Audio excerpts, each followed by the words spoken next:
صلى على سيدنا مولانا محمد وعلى آل سيدنا شفيعنا مولانا محمد صلى الله عليه وسلم। শ্রদ্ধেয় সম্মানীয় উপস্থিত বাবা জীবন, বেশ একদম কমিয়ে দেন। হ্যাঁ, একদম কমিয়ে দেন, কিছু থাকবে না। রিপিটটা একটু বাড়াবেন, দিলে একটু দেবেন। মাইক চালাইলে আপনি জলসা করে সবাই শিখে দিয়েছি। শ্রদ্ধেয় সম্মানীয় উপস্থিত বাবা জীবন, পর্দার আড়ালে মা বোন, সকলকে জানাই আমার আন্তরিক ভালোবাসা ও সালাম। আসসালামু আলাইকুম ওয়া রাহমাতুল্লাহি ওয়া বারাকাতুহু। ওয়া আলাইকুম আসসালাম ওয়া রাহমাতুল্লাহি ওয়া বারাকাতুহু। আল্লাহ রাব্বুল আলামিন কোরআনের মধ্যে ঘোষণা করে বলে, ওয়ালা তাকুলু ওয়ায়াকুলু ফি সাবিলিল্লাহি আমওয়াত বাল আহইয়াউ ওয়ালাকিন লা তাশউরুন। সাদাকাল্লাহুল আযীম ওয়া বাল্লাগানা রাসূলুহুল কারীম ওয়া নাহনু আলা যালিকা মিনাশ শাহিদিন ওয়া শাকিরিন। আলহামদুলিল্লাহি রাব্বিল আলামিন। আলহামদুলিল্লাহ, সমস্ত তারিফ ও প্রশংসা আছে মহান রব্বুল আলামিনের জন্য, যিনি আপনাকে আমাকে পাক পবিত্র করে পাক পবিত্র মাহফিলে আসার ও বসার তৌফিক দান করেছেন। সেই মহান রব্বুল আলামিনের শুকরিয়া আদা করে একই সঙ্গে কোরআনের ভাষাতে বলি আলহামদুলিল্লাহি রাব্বিল আলামিন। আলহামদুলিল্লাহি রাব্বিল আলামিন। এর পরে পরে আপনার নবী, আমার নবী, সারা বিশ্বের নবী, মক্কার বুলবুল, মদিনার ফুল জনাবে মুহাম্মদ রাসূল সাল্লাল্লাহু তাআলা আলাইহি সাল্লামের প্রতি লাখ লাখ হাজার হাজার দরুদ ও সালাম বর্ষিত হোক, অর্পিত হোক। সকলে বলি আল্লাহুম্মা আমিন। আল্লাহুম্মা আমিন। মুআজ্জাজ মুহতারাম সামাঈন کرام, ভাই বেরাদার, বাবা জীবন, আসুন যে নবীর সাদকা খাচ্ছি সেই নবীকে হাজির ও নাজির দিনে উচ্চ স্বরে ভক্তি ভরে প্রেম করে মদিনার দিকে লাউ লাগিয়ে উচ্চ স্বরে একবার পড়ি আমরা আল্লাহুম্মা সাল্লি আলা সাইয়্যিদানা মাওলানা মুহাম্মদ ওয়া আলা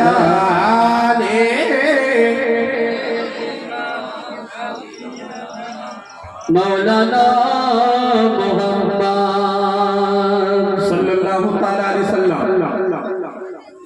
আপনারা এতক্ষণ ধরে এরা মানকাবাত নাচ শুনছিলেন। আমি যদি তরজমা করার আগে একটু মানকাবাত পড়ে দিয়ে বাংলাতে বা উর্দুতে, তারপরে যদি বক্তব্যকে আগে নিয়ে যায় ভালো হবে না? শুনবেন শুনবেন একবার হাত উঠে বলে মিয়া হোসেন। এই হাত যারা আল্লাহ ও আল্লাহ রাসূলের নামে, আহলে বায়তের শানে, আহলে বায়তের নামে, পাক পাঞ্জাতনের নামে হাত যে ব্যক্তি উঠাবে, এই হাতে কোনোদিন লাকওয়া পড়বে না, লাকওয়া বিমারি হবে না। এই হাতকে একটাই নিয়ত করে উঠাতে হবে, এই হাত আমরা পার্টির জন্য নয়, কোনো নেতার জন্য নয়, আমরা আজকে উঠাচ্ছি আহলে বায়তের জন্য। জোরে বলুন সুবহানাল্লাহ, সুবহানাল্লাহ। ইয়া হুসেন, ইয়া হুসেন। कवि लिखते कि मोहम्मद पे सब कुछ लुटाने चले, मोहम्मद पे सब कुछ लुटाने चले, हुसैन आज सर को कटाने चले, हुसैन आज सर को कटाने चले, हुसैन आज सर को कटाने चले। जो बचपन में नाना से वादा किया था, जो बचपन में नाना से वादा किया था, उसे करे बला में निभाने चले। मोहम्मद पे सब कुछ लुटाने चले हैं, मोहम्मद पे सब कुछ लुटाने चले हैं। हुसैन आज सर को कटाने चले हैं, हुसैन आज सर को कटाने चले हैं।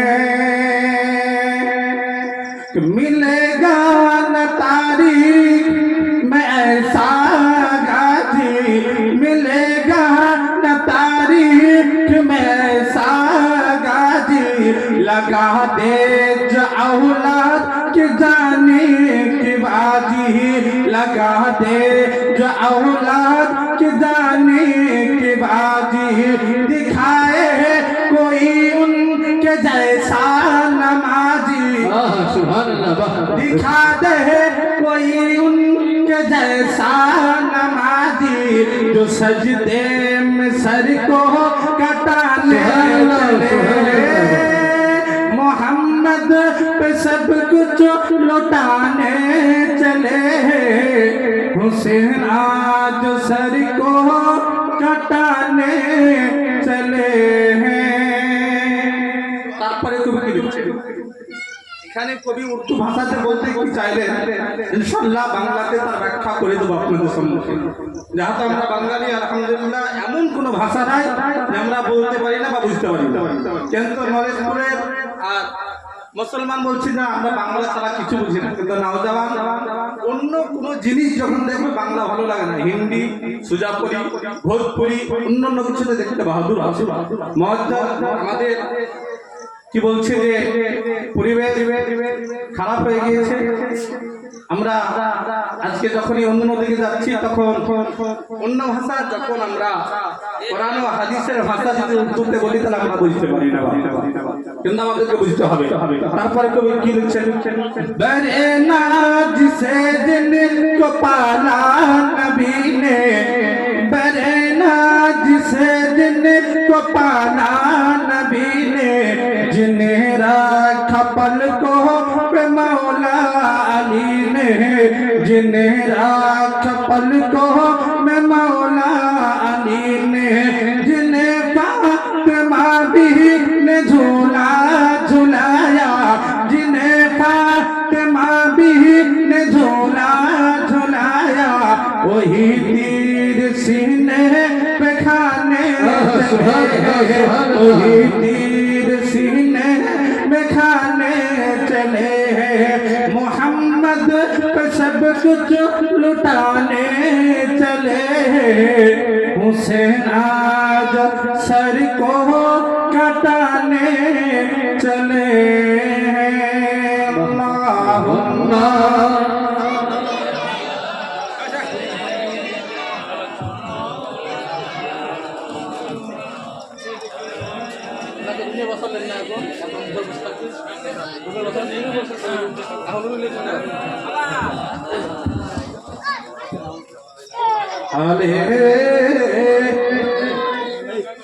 सैयदना सफीना मौलाना मुहम्मद सल्लल्लाहु ताला अलैहि वसल्लम। আল্লাহ তাবারাক তাআলা কোরআনে মুকাদ্দাসের মধ্যে ঘোষণা করে বলে, जिनारा আমার রাহে কুরবান হয়ে যায়, जिनारा আমার রাহে কুরবান হয়ে যায় তাদেরকে মৃত বলো না, তারা আমি আল্লাহ আমার কাছে জীবিত রয়েছে এবং আমি আল্লাহ আমার তরফ থেকে তারা রুজি প্রাপ্ত রয়েছে। জোরে বলুন সুবহানাল্লাহ। আজকে ইমামে হুসাইন কারবালার প্রান্তরে নিজের নামের জন্য নয়, ধন দৌলতের জন্য নয়, আমার ইমামে হুসাইন কারবালার প্রান্তরে দ্বীনে ইসলামকে বাঁচাবার জন্য শহীদ হয়েছে। কারবালার প্রান্তরে আমার ইমামে হুসাইন শহীদ হয়েছে কিসের জন্য? দ্বীন ইসলামকে বাঁচাবার জন্য। আজকে ইমামে হুসাইন যদি কারবালার প্রান্তরে শহীদ না হতে, ইজিদের হাতে হাত দিয়ে বায়াত গ্রহণ করে নিতেন, তাহলে আজকে প্রত্যেকটা গ্রামে মসজিদে আজান হতো না। আপনি আমি এখনো মুসলমান পরিচয় দিয়ে প্রত্যেকটা জায়গাতে ঘুরে বেড়াই, আমরা ঘুরে বেড়াতে পারতাম না। আমার ইমামে হুসাইন কারবালার প্রান্তরে শহীদ হয়েছে। শহীদ হলেন কিসের জন্য? লক্ষ্য রাখবেন বেরাদার ভাই বাবা জীবন, আমার ইমামে হুসাইনের সঙ্গে কারবালার প্রান্তরে এজিদের সঙ্গে লড়াই হলো কিসের জন্য? মারপিট হলো কিসের জন্য? যুদ্ধ হলো কিসের জন্য? কারবালা হলো কিসের জন্য? আসুন আপনাদের কাছে বলে দিই, এজিদ কোনো ভালো মানুষ ছিল না। এজিদ একজন সারাবি ছিল। এজিদ মুসলমান ছিল না। এজিদ মুআজ্জাজ মুহতারাম, এজিদ জিনাখোর ছিল, এজিদ জুয়াখোর ছিল, এজিদ আপনার জিনাখোর ছিল। এজিদ ভালো মানুষ ছিল না। ওই কারণে আমার ইমামে হুসাইন এজিদের হাতে হাত দিয়ে বায়াত গ্রহণ করেননি। বুঝা কি গেল? আমার ইমামে হুসাইন কারবালার প্রান্তরে শহীদ হলেন একটাই কারণে। কারণটা হলো বায়াত। কারণ বায়াত। আজকে আপনি আমি যে বায়াত গ্রহণ করছি, এই বায়াত নিয়ে কারবালার প্রান্তরে আমার ইমামে হুসাইন শহীদ হবে। বায়াত হলেন না বল, কেন বায়াত হলেন না? এজিদ সালাবি, এজিদ বেঈমান, এজিদ গাদ্দার, এজিদ জুয়াখোর, এজিদ মদখোর, এজিদ জেনাখোর, এজিদ বেনামাজি। হুসেন কার নাম? হুসেন কাকে বলে? আসুন জেনে নি। হুসেন হলো দ্বীনের নাম, হুসেন হলো জীবিতর নাম, হুসেন হলো ইসলামের নাম, হুসেন হলো কোরআনের নাম, হুসেন হলো হাদিসের নাম। মুআজ্জাজ মুহতারাম, একজন দিনদার, একজন পরহেজগার, একজন ইমানদার, একটা ইসলাম কোন বেঈমানের হাতে হাত দিয়ে বায়াত গ্রহণ করবেন না বলে কারবালার প্রান্তরে আমার ইমামে হুসাইন এজিদকে হাতটা দিয়ে, এজিদকে গর্দন দিয়ে গোটা পৃথিবীর মানুষকে পয়গাম দিয়ে দিলেন আর বলে দিলেন, আমার ইমামে হুসাইন কারবালার প্রান্তরে পয়গাম দিলেন, এ জগৎবাসী তোমরা শুনে নাও, যেখানে তোমরা দেখবে গাদ্দার রয়েছে, বেঈমান রয়েছে, সারাবি রয়েছে, বেঈমান রয়েছে, জুয়াখোর রয়েছে, জেনাখোর রয়েছে, সেখানে তোমরা হাতটা দিয়ে গর্দান দিয়ে দিবে, ঈমানকে বাঁচিয়ে নিবে, ঈমানকে নষ্ট করবে না। জোরে বলুন। হে মুসলমান, কথা বুঝে আসছে? তো আমার ইমামে হুসাইন কার নাম, কিসের জন্য শহীদ হলে, যুদ্ধ হলো, লড়াই হলো, বোঝা কিন্তু হয়ে গেল যে বায়াত গ্রহণ করলেন না বলে এজিদের সঙ্গে লড়াই হলো, মারপিট হলো, ঝামেলা হলো। আসুন মুআজ্জাজ মুহতারাম, এবার আপনাদের কাছে আমার বক্তব্য আগে নিয়ে যাচ্ছি। আমার ইমামে হুসাইন মদিনাতে জীবন যাপন করছেন। আমার ইমামে হুসেন যখন মদিনার বুকে জীবন যাপন করতে শুরু করলেন, আমার ইমামে হুসেনকে যেন আপনার মদিনা থেকে, মদিনার গভর্নর হাউস থেকে যেন একটা পয়গাম দেওয়া হলো, ডাকা হলো। আমার ইমামে হুসেনের কাছে দুইজন যে যেন ইমামে হুসেনের বাড়িতে ঠক ঠক করে আওয়াজ দিতে চালু করলেন। আমার ইমামে হুসাইন দরজাটা খুলে দিলেন, সঙ্গে সঙ্গে যেন এরা দুজন সালাম দিচ্ছেন, আসসালামু আলাইকুম হুজুর। আমার ইমামে হুসাইন সালামের জবাব দেওয়ার পরে বলতে আছে, তোমরা কে গো? তোমাদেরকে তো চিনি না, চিনি না। সেই সময়তে দুজন বলতে আছে, হুজুর আমরা হলাম সরকারি লোক, আমরা আমাদেরকে মদিনার গভর্নর হাউস থেকে আপনার কাছে পাঠিয়ে দিয়েছে, আপনাকে ডাকা হয়েছে। আমার ইমামে হুসাইন কিন্তু তাদেরকে বলে দিলেন, যাও ভাই তোমরা চলে যাও, আমি কিছুক্ষণের মধ্যে মদিনা গভর্নর হাউসের মধ্যে আমি প্রবেশ হয়ে যাব, আমাকে কেন ডেকেছে আমি চলে যাব। এবার আমার ইমামে হুসাইন রাদিয়াল্লাহু তাআলা আনহু একাই গেলেন না, একাই গেলেন না। আমার ইমামে হুসাইন যেন আপনার কিতাব লিখো, কিতাবের মধ্যে লিখতে রয়েছে আমার ইমামে হুসাইন আপনার যেন 20 থেকে 22 জন মানুষকে সঙ্গীকে সঙ্গে করে নিয়ে মদিনার গভর্নর হাউসের সম্মুখে চলে গেলেন। কোথায় গেলেন?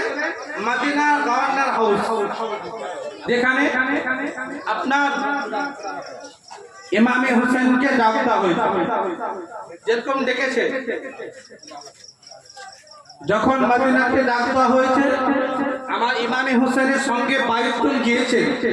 22 জন যাওয়ার পরে আমার ইমামে হুসেন ওই 22 জনকে বলছে, ভাই তোমরা শুনো। জি বলুন। যে এতক্ষণ আমার সঙ্গে আপনারা আসলেন, ঠিক আছে, কিন্তু আপনারা মদিনার আপনারা গভর্নর হাউসের ভিতরে প্রবেশ করতে পারবেন না। চিন্তার ব্যাপার নয় যে আপনারা কোনো জায়গা যাচ্ছেন, একাই গেলেন না, 22 জনকে সঙ্গে করে নিয়ে গেলেন। আর নিয়ে যাওয়ার পরে বলছেন যে এখানে তোমরা দাঁড়াও, কি কথা বলছেন শুনে। অটোমেটিক যে কোনো ব্যক্তি প্রশ্ন করবে যে আপনি যখন একাই যাবেন তো আপনি আমাদেরকে সঙ্গে করে আনলেন কেন? প্রশ্ন হবে। সেই সময়তে ইমামে হোসেনকে জিজ্ঞাসা করছে ওনার সঙ্গীরা যে আপনি যখন একাই যাবে আমাদেরকে আনলেন কেন? যে ভাই তোমরা এখানে দাঁড়াও। কেন? যে আমি কোনোদিন শরীয়তের বিরোধিতা করিনি আর ইনশাআল্লাহ করব না। আমাকে ডেকেছে, গভর্নর থেকে ডাক করা হয়েছে। যদি কোনো পার্সোনাল কথা থাকে, পার্সোনাল কথা সবারই সম্মুখে বলা যায়। আমি একাই যাই, আমাকে কি বলছে শুনি। যদি আমি ইমামে হুসাইন গভর্নরের ভিতরে প্রবেশ করব, প্রবেশ করার পরে যতক্ষণ তোমরা দেখবে ইমামে হুসেন চুপচাপ রয়েছে, ততক্ষণ পর্যন্ত তোমরা মদিনার গভর্নর হাউসের সম্মুখে দাঁড়িয়ে থাকবে।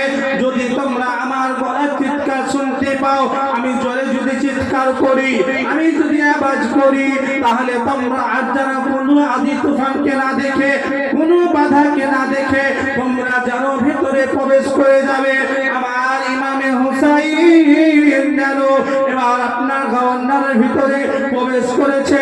আর যেরকম প্রবেশ করেছে সেই সময়তে অনেক বিলম্বা যেন নিজের কুর্সি ছেড়ে দিয়ে ইমামে হুসেনকে বলতে আছে আপনি বসুন।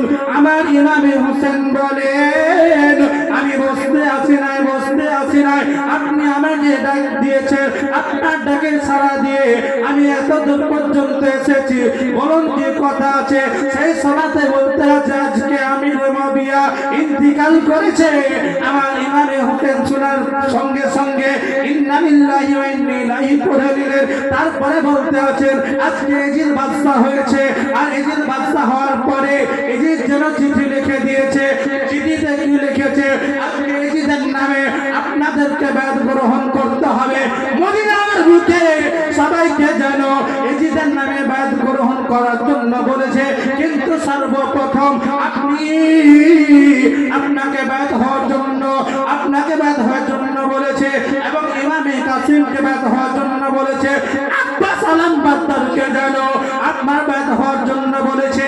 আর চিঠির নিচে যখন চিঠির নিচে লিখে দিয়েছে যদি এরা 3 জন বায়াত গ্রহণ না করে তাহলে এদেরকে যেন সঙ্গে সঙ্গে এদেরকে ধর থেকে এদের মাথাটা আলাদা করা হবে। আমার ইমামে হুসাইন কোন সাধারণ পাবলিক ছিলেন না।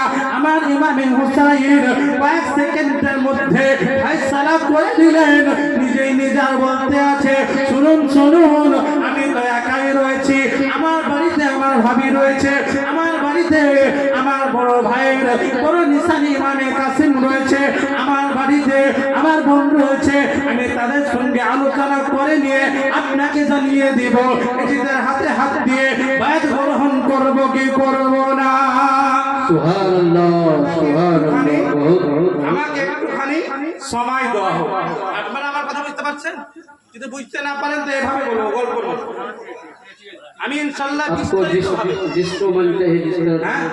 আমি বিস্তারিত ভাবে বলছি, যদি শুনতে চান ইনশাআল্লাহ বুঝতে পারবেন যে ইমামে হুসেনের সঙ্গে কতটা জুলুম হয়েছে আর ইমামে হোসেন কেমন ভাবে জীবন যাপন করেছে আমি একদম বিস্তারিত ভাবে শুরু থেকে চালু করেছি মজ্জা এখন আমি এলান করছি এখনো নরেশপুরের প্রত্যেকটা বাবা জীবনকে যেনারা জালসা সাজিয়েছেন ওনাদেরকেও কমিটির লোককে যে আপনারা জালসার সম্মুখে দাঁড়িয়ে আছেন আপনারাও দাঁড়িয়ে থাকিয়েন না এবং যিনারা আছেন ওনাদেরকেও নিয়ে একটু একটু করে আগিয়ে আসে আমি আপনাদেরকে গ্যারেন্টি একটা জিনিসই দিব এখনো মাহফিল হতে হতে প্যান্ডেলের মধ্যে যদি কোনো মানুষের মরণ হয়ে যায় তো গ্যারেন্টি সহকারে এখনো প্যান্ডেলের মধ্যে যদি ইন্তেকাল করে যায় এখনো আহলে বাইতের শান শুনতে শুনতে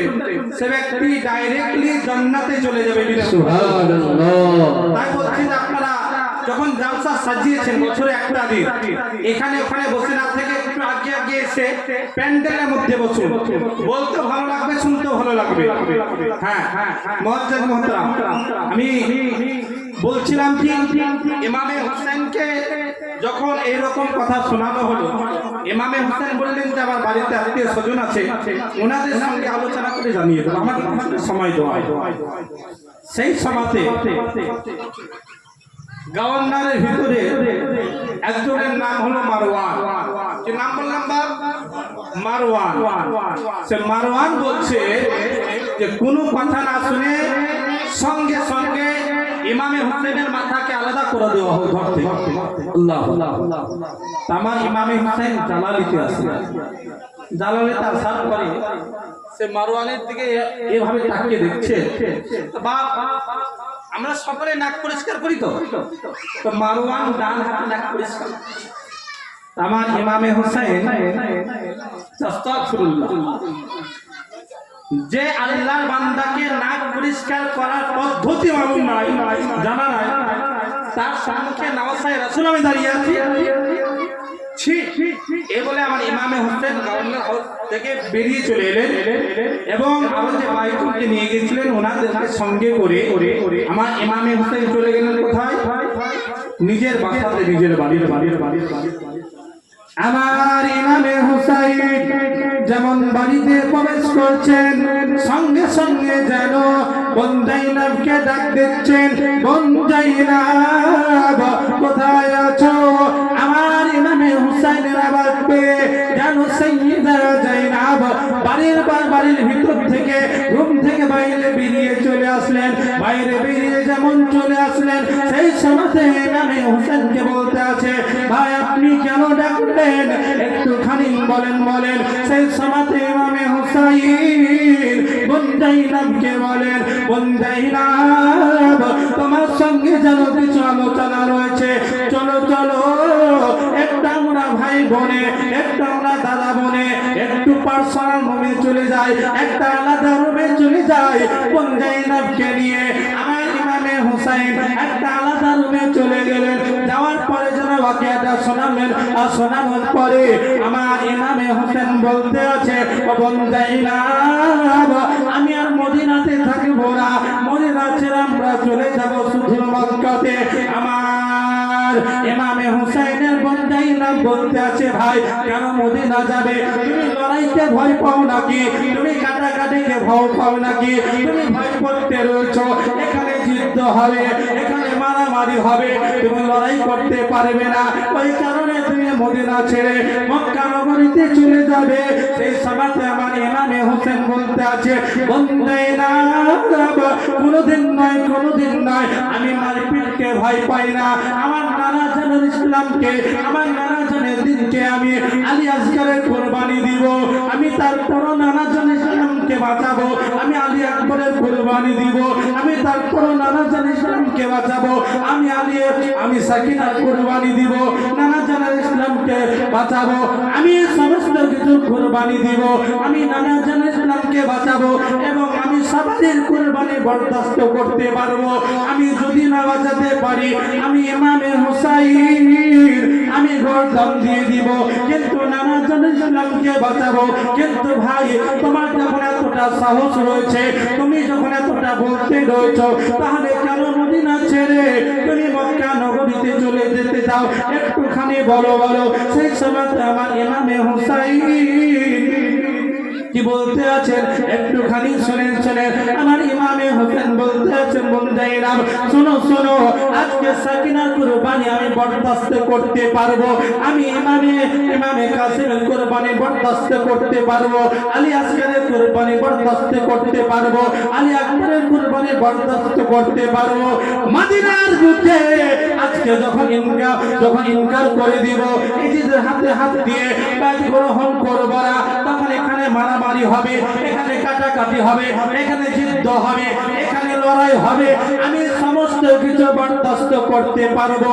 কিন্তু মদিনার বুকে আমাদের সঙ্গে যখন তারা লড়াই করে পারবে না, তারা মারপিট করে পারবে না, তারা যখন যুদ্ধ লড়তে পারবে না, তখন আমার নানা জানে সবচেয়ে গুম্বাদের বেদবি করবে।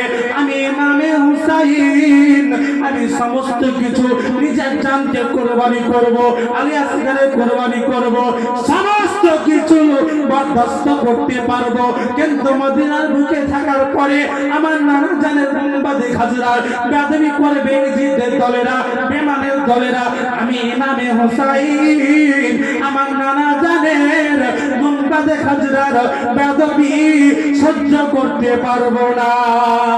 नारे तकबीर, नारे तकबीर, नारे रिसालत, नारे रिसालत, नारे हैदारी। बोलो मैं अहले सुन्नत। আমার ইমামে হোসেন বসে আছে, কান্না করছে না যে আমি কোন যাই না, আমি কেন যাচ্ছি মদিনাতে। মদিনার বুকে কোনো ব্যক্তি যদি একবার আসে জীবনে মদিনা থেকে ফিরে যেতে পারি না। আর আমি হতভাগা ইমামে হোসেন, আমি তো ভাগ্যবান, আমি মদিনার বুকে জন্ম নিয়েছি। আর আমি মদিনা ছাড়বো কি করে? আমি একটাই কারণে মদিনা ছাড়তে চাইছি। এখন মদিনার বুকে লড়াই হবে, মারপিট হবে, জিততে হবে। যখন আমাদের সঙ্গে না পারবে, তখন আমার নানা জানের গুম্বাদে খাজরার বেদবি করবে, আমি ইমামে হোসেন বরদাস্ত করতে পারবো না। কান্নায় ভেঙে পড়ে আমার ইমামে হোসেন যেন বলতে রয়েছে বন্দাইনাথকে। সেই সমাজে বন্দাইনাথ বলছে ভাই আপনাকে আমি সমর্থন করলাম, আপনি যেটাই বলবেন সেটাই হবে। এবার বন্দাইনাথের সঙ্গে আলোচনা হয়ে গেল। ইমামে হোসাইন যেন বলতে আছেন বন্দাইনাথ তুমি তোমার ভাবিকে নিয়ে সমস্ত জিনিসপাতিকে রেডি করে নাও, এবার আমরা রাতের মধ্যে যেন আমরা মক্কা নগরী রওনা হয়ে যাব। এবার এই কথা বলে আমার ইমামে হোসাইন বন্দাইনাথকে বললেন বন্দাইনাথ তুমি সমস্ত কিছু রেডি করে নাও, আমি নানা জানের দরবারে থেকে একটুখানি আসছি। বন্দাইনাথ জিজ্ঞাসা করতে হয় এত রাতে কোথায় যাবে, কিসের জন্য যাবে? আমার ইমামে হোসেন বলেন বন্দাইনাথ গো জানি না জীবনে ফিরে আসবো কি আসবো না, মদিনার বুকে ফিরে আসবো কি আসবো না। যাই আমার নানা জানকে আখেরি সালাম জানিয়ে দিয়ে নানা জানের দরবার থেকে বিদায় নিয়ে যেন চলে আসি। এবার যেন আমার ইমামে হুসাইন বাড়ি থেকে বেরিয়ে গেলেন মসজিদে নববীর দিকে। মসজিদে নববীতে গিয়ে আপনার নামাজ আদায় করে নিয়ে আমার ইমামে হুসাইন নিজের নানা জানের আপনার দরবারে যে কান্না করতে রয়েছে এবং এমতো ভাবে বলতে রয়েছে আসসালামু আলাইকুম ইয়া রাসূলুল্লাহ, আসসালামু আলাইকুম ইয়া হাবিবাল্লাহ। রাসূলকে সালাম জানাচ্ছেন, একটা কথা বলছেন ও দয়ার নানা জান আর মনে হয় জীবনের দেখা হবে না, আপনাকে যেন আমি সালাম জানাতে এসেছি, আমার সালামটুকু একটু উত্তর দিয়ে দিবেন। আমার ইমামে হোসেনকে যেন আমার দয়ার নবী মুস্তাফা সাল্লাল্লাহু তাআলা আলাইহি সাল্লাম যেন রওজা আনোয়ার থেকে সালামের উত্তর দিয়ে দিলেন। সালামের উত্তর দেওয়ার পরে আমার ইমামে হোসেন সোজা চলে গেলেন জান্নাতুল বাকিতে যে মা ফাতেমাতুল জোহরার আপনার কবরের মধ্যে যার কবরের কাছে যে কান্না করতে রয়েছে মা বলে ও মা জানি না জীবনে দেখা হবে কি হবে না, আপনার যেন আমার ইমামে হোসেন নিজের মায়ের কবরের কাছে যেন কান্না করতে রয়েছে। খোদার কসম করে বলি কবর থেকে আবার আসতে ছিল মা ফাতেমাতুল জোহরার কবরের মুবারক থেকে আবার আসতে হাতে রয়েছে। ও বেটা রে, যাও যাও কারবালার প্রান্তরে চলে যাও। আমি সেদিন দেখবো রে বেটা, তুমি আলী আসগারকে বেশি ভালোবাসো না আমার বাবা আমার আব্বা জান ইসলামকে বেশি ভালোবাসো। আমি সেদিন দেখবো তুমি আলী আকবরকে বেশি ভালোবাসো না তোমার নানা জান আমার আব্বা জানকে তুমি বেশি ভালোবাসো। যাও বেটা যাও, কারবালার প্রান্তরে চলে যাও, তোমার কোনো চিন্তা নাই। আসুরা রাতে আমি চলে যাব কারবালার প্রান্তরে। যাওয়ার পরে তোমাকে যে জায়গাতে শহীদ করা হবে, তোমাকে যে জায়গাতে ফেলা হবে, তোমাকে যে জায়গাতে ফেলে পাপিরা ইজিদের দলেরা সীমার পাপি চুরি চালাবে, সেই জায়গাতে আমি ফাতেমাতুল জোহরা যাব। যাওয়ার পরে কাবর পাথরগুলো আমি সরিয়ে দিব। আমার কলিজার টুকরা তুমি বেটা জানো তোমাকে ফেলবে, কোনো কাবর পাথরগুলো জানো তোমার শরীরে কোনো রকমের আঘাত না করতে পারে। আমার ইমামে হুসাইন যেন কান্না করে মায়ের রোজাকে জিয়ারত করে চলে গেলেন। আপনার মা আপনার চলে গেলেন মাওলা আলী শেরে খোদার আপনার রোজাতে, সেখানে জিয়ারত করে আপনার ইমামে হুসাইন বাড়ি চলে গেলেন। বাড়ি যাওয়ার পরে সেখানে সমস্ত সামান পাতিকে নিয়ে আপনার যেন নিজের স্ত্রীকে নিয়ে, ভাবিকে নিয়ে, বোন জাইনাবকে নিয়ে, সাকিনাকে নিয়ে, সকলকে নিয়ে রেডি হয়ে যাচ্ছেন। সেই সময়তে জানো শুক্রাত জানো প্রচন্ড শরীর খারাপ। ভাই আপনারা ওইদিকে ফলো না করে এখন বর্তমানে সব থেকে কিমতি মানুষ হলাম আমার কাছে উনি হবেন, ওনাকে দেখতে হ্যাঁ এখন সব থেকে দামি মানুষ আমার পরে যে এখানে আসবে সে। এখন আপনাকে এদিকে ওদিকে ফোকাস করা যাবে না। কেন? বক্তব্যের মধ্যে অসুবিধা হবে।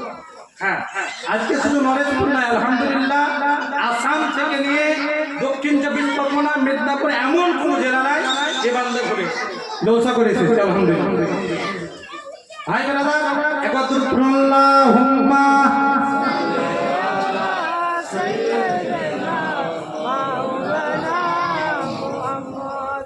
ওয়ালা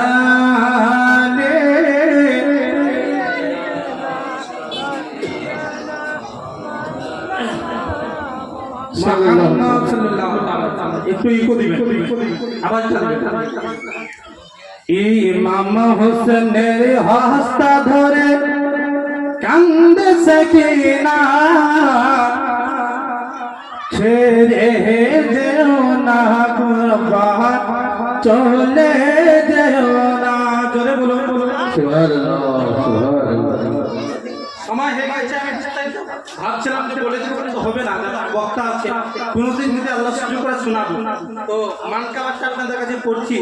যখন ইমামে কাসিম এবং সকল যখন কারবালার প্রান্তরে শহীদ হয়ে গেছে আলী আকবর, আলী আসগার, ইমামে কাসিম লাস্টে বেলা যখন আমার ইমামে হোসেন কারবালার প্রান্তরে যাচ্ছেন, সেই সময়তে সাকিনা হাত ধরে কান্না করছেন।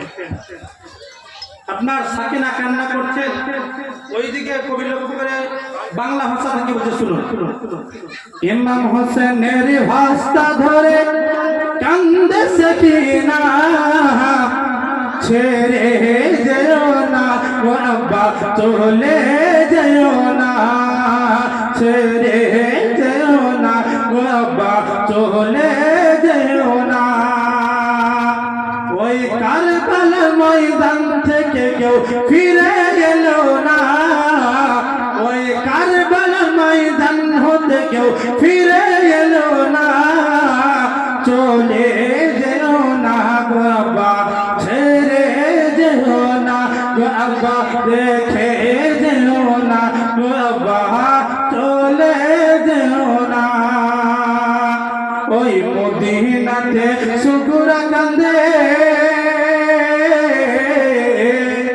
মদিনাতে শুকুরা কান্দে তোমার লাগিয়া, ওই মদিনাতে শুকুরা কান্দে তোমার লাগিয়া। জয়নাল আবেদিন কাঁদছে দেখো ও না চাহিয়া, জয়নাল আবেদিন কাঁদছে দেখো ও না চাহিয়া। কেমন করে সত্য বলো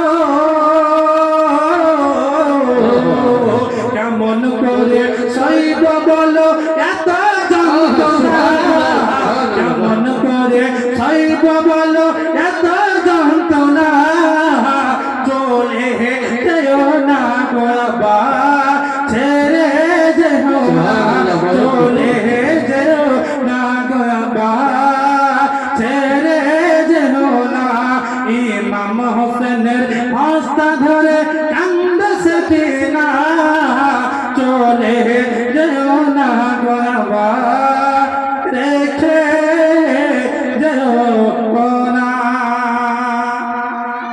দুধের শিশু আলী আসগার পানি লাগিয়া দুধের শিশু আলী আসগার পানি লাগিয়া দুধের শিশু আলী আসগার পানি লাগিয়া ব্যাকুল হয়ে কামছে হায়রে কাতর হইয়া ব্যাকুল হয়ে কামছে হায়রে কাতর হইয়া জালি মেরা শহীদ করলো জালি মেরা শহীদ করলো পানি দিল না চলে যেও না গো আব্বা রেখে যেও না আমার সাকিনা কান্না করছে না জানো আমার ইমামে হোসেনের হাত দুখানা ধরে বলছে আব্বা কারবালার প্রান্তরে আলী আসগার গেল ফিরে এলো না আলী আকবর গেল ফিরে এলো না ইমামে কাসেম গেল কেউ ফিরে এলো না সকলে শহীদ হয়ে গেল আব্বা আপনি যেন না গো যেন না আপনি যদি চলে যান সারা জিন্দগির মতন আর আপনার সঙ্গে দেখা হবে না জালিমের দলেরা তাদের মনে কোনো রহম নাই তারা আপনাকে কুরবান করে দিবে ওইদিকে কবি লক্ষ্য করে বলছেন ওইদিকে কবি লক্ষ্য করে কি বলছেন ভাই জানে ইমাম কাসেম গেল কারবালার ময়দানে ভাই জানে ইমাম কাসেম গেল কারবালার ময়দানে শহীদ হয়ে গোসল করে সে যে আপন খুনে আব্বা সে যে আপন খুনে কেমন করে সইব বলো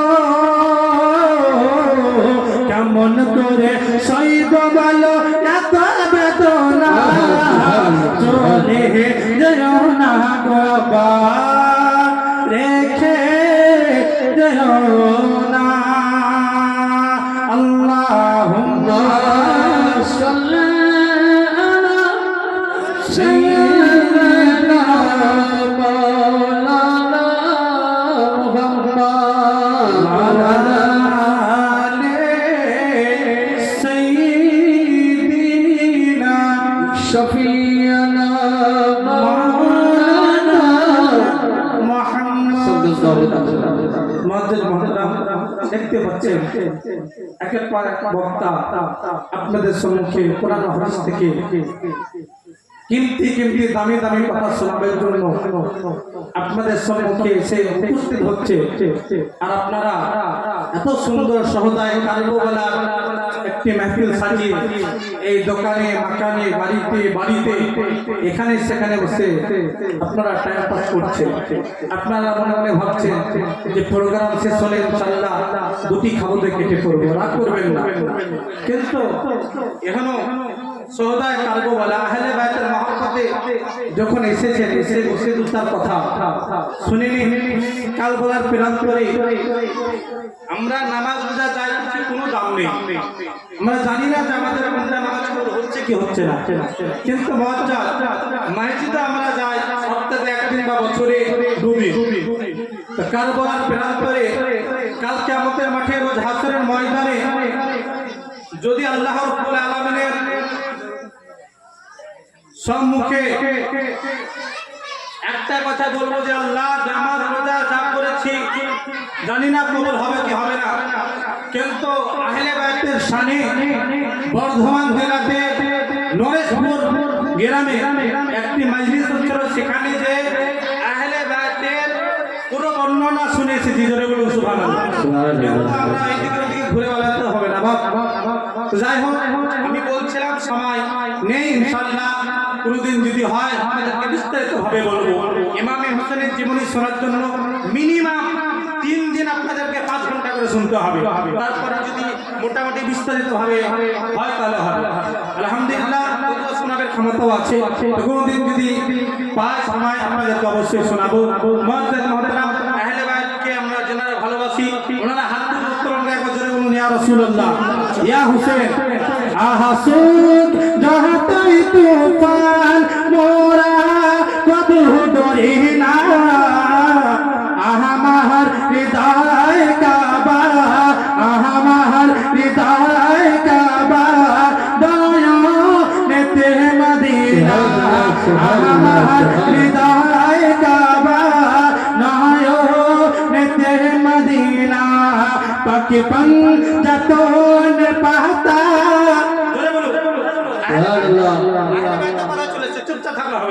পাকে পঞ্জতন পাতা হবে মমদ ছাতা পিছে রবে ফাতেমা আলী বলিবেন কথা হাসান দেখাবেন আলো হাসান দেখাবেন আলো হুসেন দিবেন ঠিকানা হাসান দেখাবেন আলো হুসেন দিবেন ঠিকানা আসুক যতই তুফান মোরা কবু ডরি না বললাম বলা ভাষার মধ্যে হয়ে থাকে ত্রুটি আল্লাহ দেখার প্রার্থী আস্তাগফিরুল্লাহ মিন কুল্লি যামবি ওয়া আতুবু ইলাইহি ওয়া লা হাওলা ওয়া লা কুওয়াতা ইল্লা বিল্লাহিল আলিয়্যিল আযীম লা ইলাহা ইল্লাল্লাহ মুহাম্মাদুর রাসূলুল্লাহ হাত বাকি তো মুলাকাত বাকি আসসালামু আলাইকুম সুবহানাল্লাহ সুবহানাল্লাহ এতক্ষণ ধরে আমরা দেবপুর জামা মসজিদের